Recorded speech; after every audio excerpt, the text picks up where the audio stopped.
தமிழ் நெஞ்சங்களுக்கு வணக்கம். இன்னைக்கு இந்த வீடியோவில் நம்ம எதை பற்றி பார்க்க போகிறோம் அப்படின்னா, பீம் ஆப்பில் ரெஃபரண்ட் எண் ஆப்ஷன் எப்படி யூஸ் பண்ணுறது பற்றி தான் பார்க்க போகிறோம். ரெஃபரண்ட் எண்ணுக்கு நியூ கண்டிஷன் அப்டேட் பண்ணியிருக்காங்க. அது என்ன அப்படின்னு டீட்டெயிலாக அந்த வீடியோவில் பார்க்கலாம். ஸோ ஃபஸ்ட்டு பார்த்தீங்கன்னா நான் பீம் ஆப் ஓப்பன் பண்ணிக்கிறேன். வீடியோக்குள்ள போகிறதுக்கு முன்னாடி சின்ன ஒரு அனௌன்ஸ்மெண்ட் மட்டும் பண்ணிடுறேன். ஸோ நீங்கள் பார்த்தீங்கன்னா டெலகிராம் குரூப் ஏதாச்சும் வச்சிருக்கீங்க அப்படின்னா, அந்த குரூப் எல்லாமே பார்த்தீங்கன்னா நாங்கள் பை பண்ணுறோம். நீங்கள் கண்டிப்பாக பார்த்தீங்கன்னா 2023 அல்லது அதற்கு முன்பட்ட வருடங்களில் இருக்கக்கூடிய டெலகிராம் குரூப் வச்சிருக்கணும். அதில் கிரியேட் பண்ண குரூப்பாக இருந்தால் மட்டும் தான் பை பண்ணுவோம். ஸோ அந்த மாரி குரூப் நீங்கள் ஏதாச்சும் வச்சிருக்கீங்க அப்படின்னா, அந்த குரூப்போட லிங்க் பார்த்தீங்கன்னா எனக்கு நீங்கள் டெலகிராமில் பர்சனலாக சென்ட் பண்ணலாம். என்னோட டெலகிராம் லிங்க் எல்லாமே கீழே டிஸ்கிரிப்ஷனில் இருக்குது. அது மட்டும் இல்லாமல் இதை பற்றி செப்பரேட்டான வீடியோ போஸ்ட் பண்ணியிருக்கோம். அந்த வீடியோவுமே பாருங்கள். நான் சொல்கிறது உங்களுக்கு புரியல அப்படின்னா, இப்போ வாங்க டேரெக்டாக வீடியோக்குள்ள போயிடலாம். ஆல்ரெடி பீம் ஆப்பை எப்படி ரெஜிஸ்டர் பண்ணுறதுன்னு ஒரு வீடியோ போஸ்ட் பண்ணியிருக்கேன். ஸோ அதை நீங்கள் பார்க்கல அப்படின்னா கீழே டிஸ்கிரிப்ஷனில் லிங்க் இருக்குது. நியூ யூஸராக இருந்தீங்க அப்படின்னா அந்த வீடியோ பார்த்து நீங்கள் ரெஜிஸ்டர் பண்ணிக்கலாம். இப்போ இந்த ஆப்பில் ரெஃபரண்ட் எண் ஆப்ஷன் எப்படி ஒர்க் ஆகுது அப்படின்றத சொல்கிறேன். ஸோ ஃபஸ்ட் பார்த்தீங்கன்னா அப்ளிகேஷன் ஓப்பன் பண்ணிக்கலாம். ஓகே, அப்ளிகேஷன் ஓப்பன் பண்ணிக்கிட்டோம். இதில் ஜஸ்ட் கொஞ்சம் கீழே ஸ்க்ரோல் டவுன் பண்ணுங்கள். கீழே ஸ்க்ரோல் டவுன் பண்ணிங்க அப்படின்னா உங்களுக்கு ரெக்கமெண்டட் ஃபீச்சர்ஸ் அப்படின்னு சொல்லிட்டு ரெஃபரல் ஆப்ஷன் இருக்கும். ஸோ அந்த ரெஃபரல் கிளிக் பண்ணிக்கோங்க. நீங்கள் இது வரைக்கும் யாருமே ரெஃபரல் பண்ணலை அப்படின்னா உங்கள் காண்டாக்ட் எல்லாமே இப்படி காமிக்கும். ஸ்டார்டிங்கில் உங்களுக்கு காண்டாக்ட் பர்மிஷன் கேட்கும். அதெல்லாம் அக்செப்ட் பண்ணிங்க அப்படின்னா தான் உங்களுக்கு இந்தமாரி ஒரு பேஜ் இருக்கும். இதில் நீங்கள் இன்வைட் அப்படின்னு கொடுத்தீங்கன்னா உங்களுடைய காண்டாக்ட்டுக்கு நீங்கள் பார்த்தீங்கன்னா ஷேர் பண்ணிக்க முடியும் உங்களுடைய லிங்க்கை. ஓகேவா? ஸோ ஜஸ்ட் அந்த இன்வைட் ஆப்ஷன் மட்டும் கிளிக் பண்ணிங்கனாலே போதும். லிங்க் காமனாக வரும். அது நீங்கள் காப்பி பண்ணி வாட்ஸ்அப்பில் சென்ட் பண்ணுறது அப்படின்னா சென்ட் பண்ணிக்கலாம். அல்லது நீங்கள் எதில் வேணால் சென்ட் பண்ணிக்கலாம். ஜஸ்ட் அந்த ஒரு லிங்க்கை நீங்கள் சென்ட் பண்ணாலே போதும். கூடவே உங்களுக்கு ரெஃபரல் கோடு கிடைக்கும். அந்த ரெஃபரல் கோடு சேர்த்து தான் நீங்கள் பார்த்தீங்கன்னா ஷேர் பண்ணுற மாதிரி இருக்கும். ஸோ அவங்க ரிஜிஸ்டர் பண்ணும்போது அந்த ரெஃபரல் கோடை என்டர் பண்ணாங்க அப்படின்னா தான் உங்களுக்கு அமௌண்ட் கிரெடிட் ஆகும். பட் இந்த அமௌண்ட் கிரெடிட் ஆகிறதுக்கு ஒரு சில கண்டிஷன் இருக்குது. அது என்ன அப்படின்றத இப்போ சொல்கிறேன்.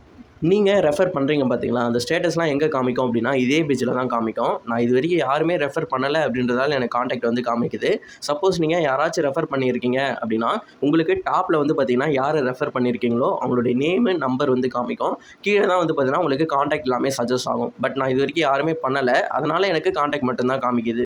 இப்போது இதோட கண்டிஷன் என்ன, எலிஜிபிலிட்டி என்ன அப்படின்றது எப்படி பார்க்கணும் அப்படின்னா, நீங்கள் இந்த ஆப்போட ஃபஸ்ட்டு பேஜில் ஆஃபர்ஸ் அப்படின்னு ஒரு ஆப்ஷன் இருக்கும். அது கிளிக் பண்ணிக்கோங்க. அதை கிளிக் பண்ணி ஜஸ்ட் கீழே ஸ்க்ரோல் டவுன் பண்ணிங்க அப்படின்னா உங்களுக்கு ரெஃபரல் அப்படின்னு ஒரு ஆப்ஷன் இருக்கும். ஓகேவா? ரெஃபரல் ஆஃபர்னு அதை கிளிக் பண்ணி ரீட் மோர் அப்படின்றத ப்ரெஸ் பண்ணிக்கோங்க. இதில் அவங்க என்ன சொல்லியிருப்பாங்க அப்படின்னா, உங்களுடைய ரெஃபரர், அதாவது நீங்கள் ரெஃபர் பண்ணுறீங்க பார்த்தீங்களா, அந்த பர்சன் ஃபஸ்ட்டு மர்ச்சன்ட் பேமெண்ட் பண்ணாங்க அப்படின்னா உங்களுக்கு அமௌண்ட் ₹50 கிரெடிட் ஆகும் அப்படின்றத சொல்லியிருக்காங்க. மர்ச்சன்ட் பேமெண்ட் அப்படின்னா பிஸ்னஸ் பண்ணுறவங்க. ஓகேவா? அதாவது அது என்ன மீன் பண்ணுறாங்க அப்படின்னா, நம்ம ஏதாச்சும் பர்ச்சேஸ் பண்ணுவோம் இல்லையா, இப்போ அமேசானில் ஏதாச்சும் ஆர்டர் பண்ணுறோம் அப்படின்னா அதற்கு நம்ம இந்த அப்ளிகேஷன் வழியாக பே பண்ணோம் அப்படின்னா கேஷ்பேக் கிடைக்கும் அப்படின்றது சொல்கிறாங்க. அல்லது நீங்கள் ஏதாச்சும் ஆஃப்லைனில் கடைக்கு போகிறீங்க அப்படின்னா அவங்க QR வச்சுருப்பாங்க. அந்த QRஐ இந்த ஆப் வழியாக நம்ம ஸ்கேன் பண்ணி பே பண்ணுறோம் அப்படின்னா நமக்கு கேஷ்பேக் கிடைக்கும். பட் இதில் அவங்க ஜஸ்ட் பே பண்ணால் மட்டும் போதும் அப்படின்றது மட்டும் தான் சொல்லியிருக்காங்க. ஆனால் நமக்கு ₹50 மேலே பே பண்ணோம் அப்படின்னா தான் நமக்கு பார்த்திங்கன்னா கேஷ்பேக் கிரெடிட் ஆகும். ஓகேவா? பட் நம்ம பே பண்ணும்போது என்ன ஞாபகம் வச்சுக்கணும் அப்படின்னா ₹50 மேலே தான் பே பண்ணணும். பட் இது இதில் சொல்லி இருக்க மாட்டாங்க. நீங்கள் நார்மலாக ட்ரை பண்ணி பார்க்கலாம். ₹50 மேலே எப்பயாச்சும் ஒரு டைம் நம்ம கன்ஃபார்ம் சென்ட் பண்ணுவோம். அப்படி சென்ட் பண்ணுறோம் அப்படின்ற பட்சத்தில் நமக்கு யார் ரெஃபர் பண்ணாங்களோ அவங்களுக்கு ₹50 கிரெடிட் ஆகிடும். அது மட்டும் இல்லாமல் யூசர் ஆகிய நமக்குமே இது பார்த்தீங்கன்னா கிரெடிட் ஆகும். ₹10 ஃபஸ்ட்டு டைம் கேஷ்பேக்காக தருவாங்க. ஃபஸ்ட் டைம் இந்த ஆப்பை நீங்கள் மர்ச்சன்ட் பேமெண்ட் பண்ணுறீங்க அப்படின்னா ₹10 உங்களுக்கு ஃப்ரீயாக கிடைக்கும். அதையுமே நீங்கள் கிளைம் பண்ணிக்க முடியும். இதெல்லாம் ஆட்டோமேட்டிக்காக உங்களுடைய பேங்க் அக்கௌண்ட்டுக்கு கிரெடிட் ஆகிடும். நீங்கள் எந்த பேங்க் இதில் லிங்க் பண்ணி வச்சுருக்கீங்களோ அதற்கு ஆட்டோமேட்டிக்காக கிரெடிட் ஆகிடும். அதே போல் நீங்கள் ரெஃபர் பண்ணுறீங்க பார்த்தீங்களா, அந்த அமௌண்ட்டும் ஆட்டோமேட்டிக்காக உங்களோட பேங்க்குக்கு கிரெடிட் ஆகிடும். இதில் இன்னொரு ஆப்ஷன் சொல்லியிருப்பாங்க. எலக்ட்ரிசிட்டி பில் நீங்கள் பே பண்ணீங்க அப்படின்னா அதற்குமே அமௌண்ட் தருவோம் அப்படின்றது சொல்லியிருப்பாங்க. பட் இந்த எலக்ட்ரிசிட்டி பில்லுன்றது ஒர்க் ஆகுறது கிடையாது. ஆனாலும் இதில் மென்ஷன் பண்ணியிருக்காங்க.